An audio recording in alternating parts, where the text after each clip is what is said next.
Hi everyone, happy holidays. It's December 24th, New Year's Eve.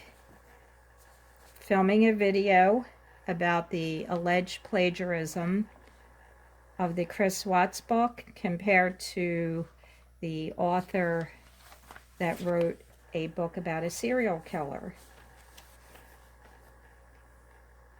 So the first person that I'm going to show you also plagiarized is George Harrison, who is the famous Beatle. 40 years ago, George Harrison found guilty of My Sweet Lord plagiarism.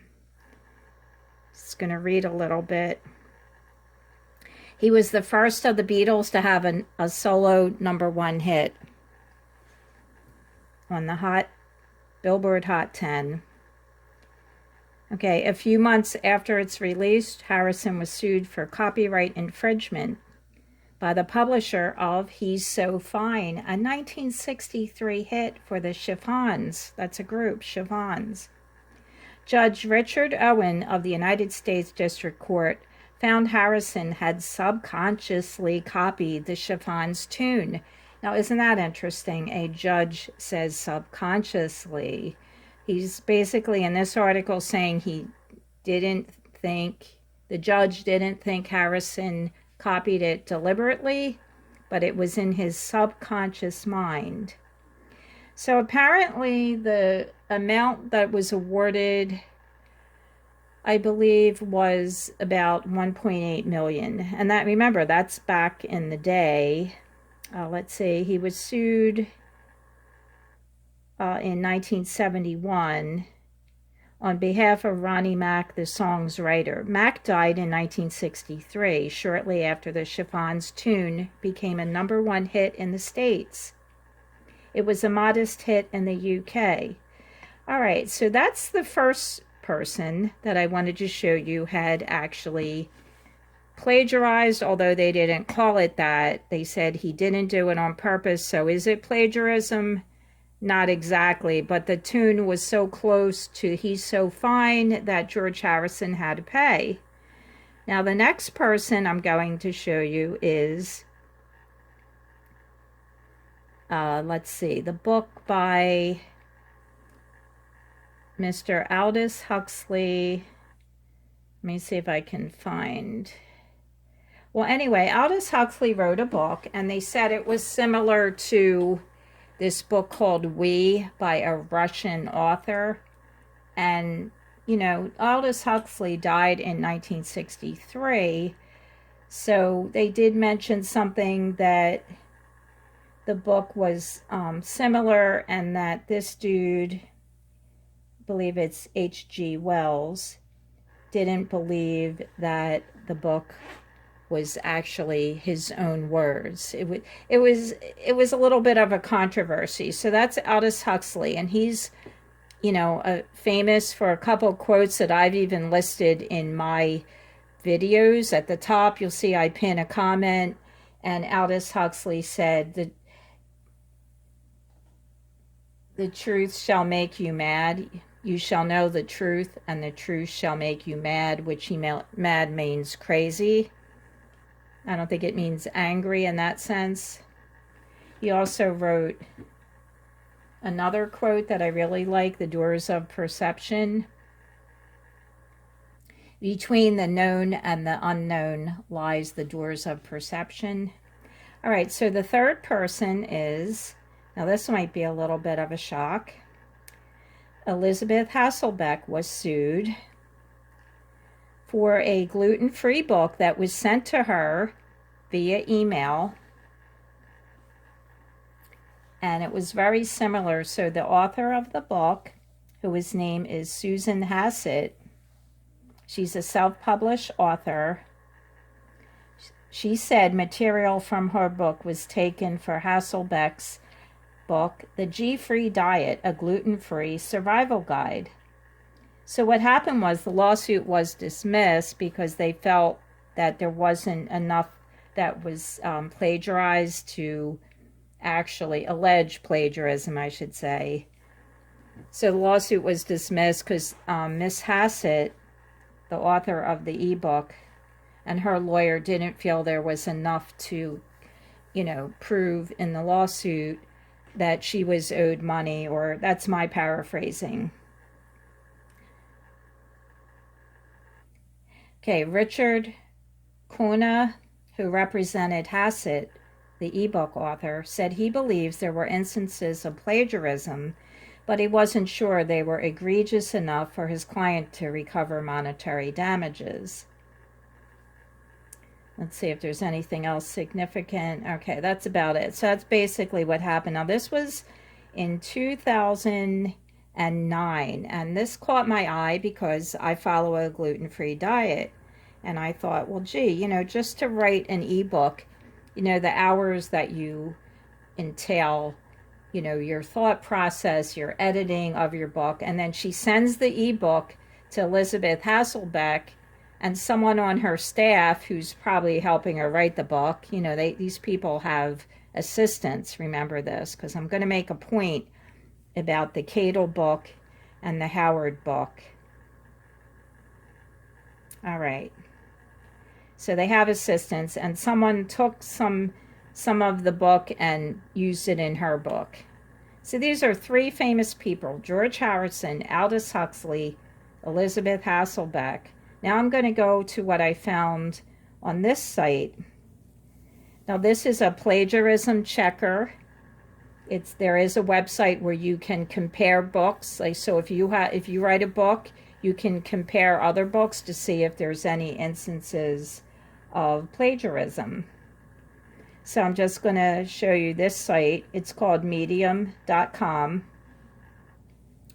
And this is a woman who writes books and she checks her books. So she says, I ran 100% of Cheryln Cadle's Letters from Christopher book in plagiarism checker, and it's 99.5% unique. Okay, so here's the book. Very popular book, I suppose, because the Chris Watts case is huge. I mean, I myself was following it for a while.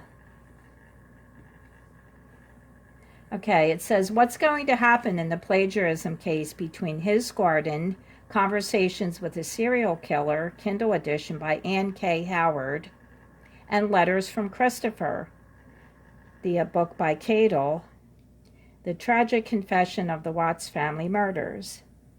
So this woman says she published her first piece of writing on December 13, 2005, 14 years ago, when people were asking, what's a blog? Okay, there were popular bloggers. And let's see, after figuring out in 2001 how to code websites from scratch in HTML. Oh, I don't know why she's saying that. Okay, let me go on.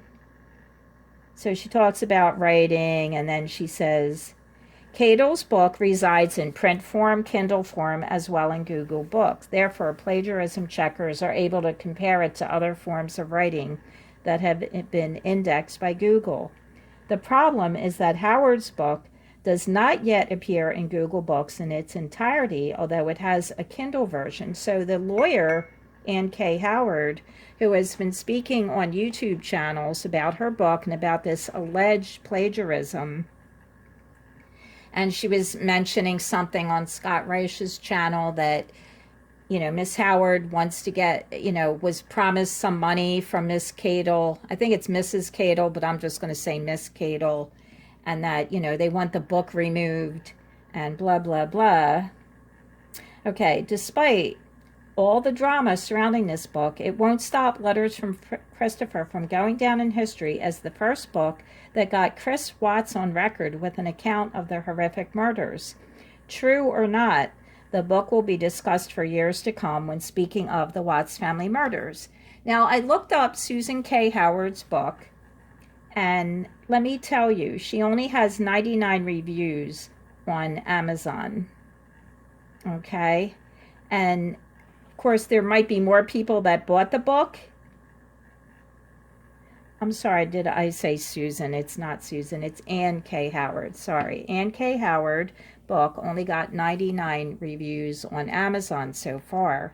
I looked that up a few days ago. So her book, she wasn't even known. She did write another book, so she wasn't really known. So I'm saying, does anyone else see something very strange here? I feel the facts are sloshing around.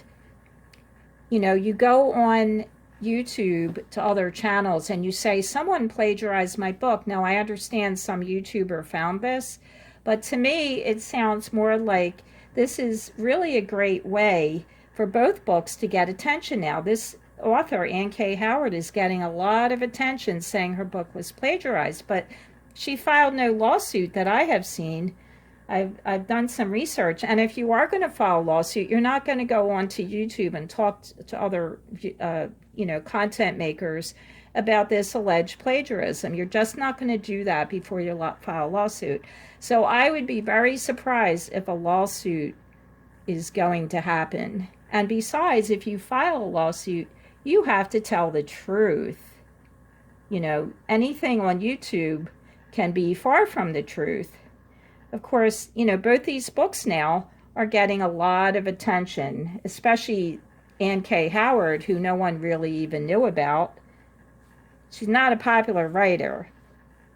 And the Chris Watts book got a lot of attention. So I'm wondering if this is an alleged plagiarism scheme that, you know, both are promoting each other and saying this and that and creating all this drama, because I've seen a lot of comments saying, go out and buy the book before it's pulled from the shelf. Apparently, it might be pulled from the shelf. Yes, this book might be taken off, so that means everybody's going to buy it. It can be possibly republished under another name, but there's no lawsuit. I don't see how it's going to be pulled from the shelf unless there's a lawsuit. And there may not be enough for a lawsuit, because look at this. This woman ran the books, both books, and compared them. It's 99% unique. So that means she only took maybe a couple paragraphs. And, you know, she probably could have taken the paragraphs if she had just given credit and said, you know, when you're writing a book, you might say, well, Anne K. Howard in her book says blah, blah, blah. You can use it because you're giving like a commentary. Just like on YouTube, you can show some other videos if you're giving a commentary on it. You're not allowed maybe to just take it as your own and make money.